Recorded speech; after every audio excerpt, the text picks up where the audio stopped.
We human beings are amazing creatures. We've come a long way in a relatively short time when you think about it.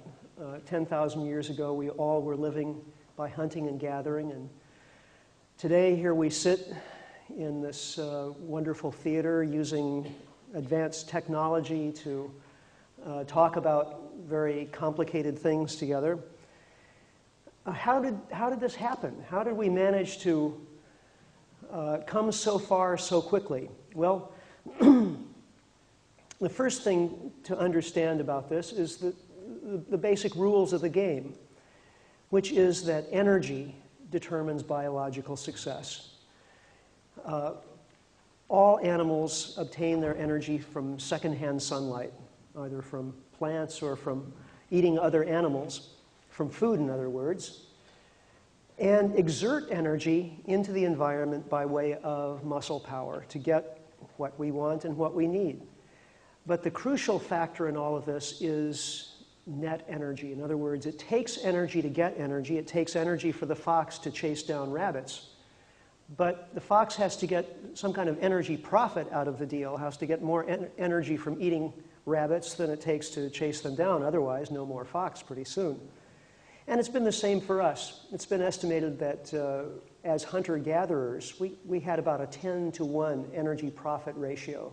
In other words, for every unit of energy that we invested in getting energy, we got about 10 units back. And what did we use that extra energy for? Well, procreation, singing, dancing, having a good time, all the things that human beings like to do.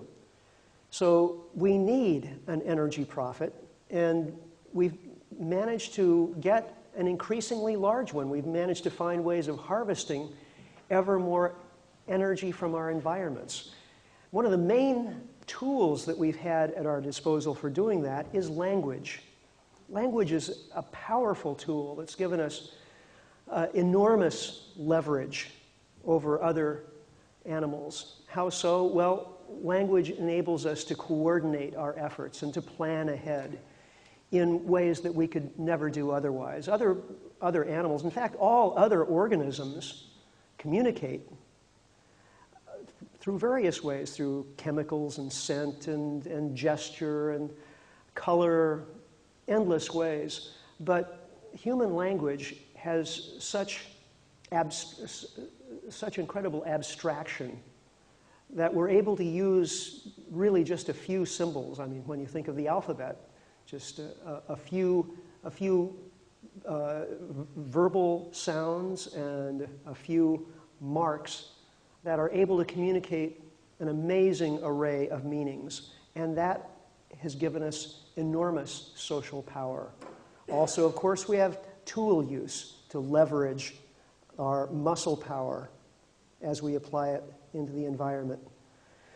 So using language and tools, we've gone through several energy transitions during our time on the planet over the last few tens of thousands of years. The adoption of fire, perhaps up to 200,000 years ago. Agriculture, more like 7,000 to 10,000 years ago. The domestication of traction animals. Human slavery actually was a way that we had for a very long time of leveraging our muscle power for the benefit of the few. And the development of ever more sophisticated tools, from horse collars and plows and gears to computers. All of those energy transitions built upon one another until we got to the most recent one, which is the Industrial Revolution, which really should be considered the fossil fuel revolution, because it wasn't just about inventing new machines. It was about finding a source of energy that was so concentrated, so convenient, and so cheap that it enabled us to do unprecedented things. It was as though we won the energy lottery. Whereas before we'd been using secondhand sunlight, now we had access to ancient sunlight stored up over millions of years that we could extract and use over the course of just a few decades. Using fossil fuel energy, because it was so concentrated, so portable, we were able to make tools with a life of their own. In other words, machines that carried their own energy supply. This was something really amazing. Perhaps the first horse in a town with its first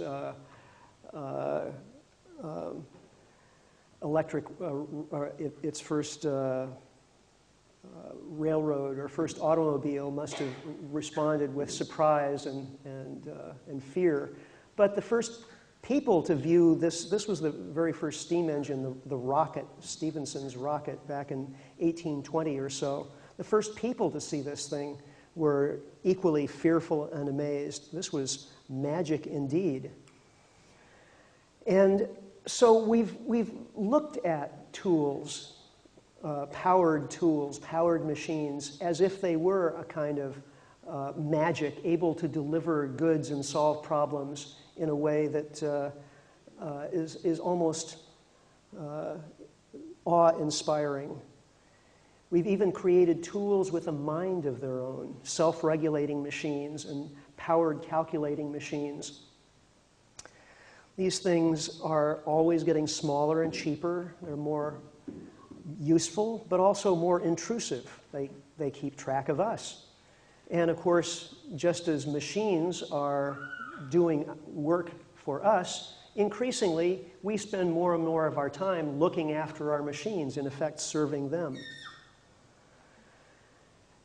This chart shows energy consumption per capita in different eras, measured in kilocalories per person per day. As you can see, in the Paleolithic era, when we were hunters and gatherers, we were using very little energy per capita as compared to when we developed agriculture. But what results is a kind of J-curve, you see. Just the last couple of hundred years, the per capita energy consumption has skyrocketed. Well, here's another similar curve. This is world GDP per capita.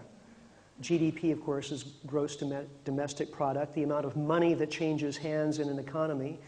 And lo and behold, it follows energy use very, very closely. And then here is one more measure of biological success, simply world population. There were fewer than 1 billion of us at the time of the beginning of the fossil fuel revolution. 2 billion by the 1930s, 3 billion by the 1960s, 4 billion by the 70s, 5 billion by the late 1980s, 6 billion by 1998, and now it's something like 6.7 billion of us. This is definitely a biological triumph for a large-bodied omnivore like us to achieve that kind of power over our environment. But it is a kind of perilous success because, of course, it's based to such a large degree on the extraction and use of non-renewable resources. It really doesn't take a genius to be able to tell that this is kind of foolish behavior, to base your entire existence on the extraction and use of materials that aren't being produced anymore and that are going to be gone in a relatively short time. All the way back in 1972, the Limits to Growth group realized this and published their study. This was, of course, the first attempt to apply computer modeling to resources, population, and sustainability. And sometimes when I talk